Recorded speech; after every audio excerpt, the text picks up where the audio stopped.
లేదు, తను మాత్రమే కాదు, ఎవరు నిన్ను ఏడిపించటానికి నేను అనుమతించను. అంతే. స్నానం చేసి శుభ్రంగా రా. నేను నీకొక మంత్రాన్ని ఉపదేశిస్తాను. ఆ తర్వాత నిన్నెవరేం చేసినా నాశనం అయిపోతారు.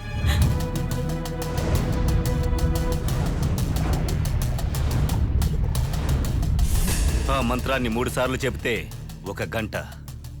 ఆ 1 గంటలో నా కూతురి ఒంట్లో ఉన్న శక్తి పరకాయ ప్రవేశం చేసి సుధ ఒంట్లోకి వస్తుంది.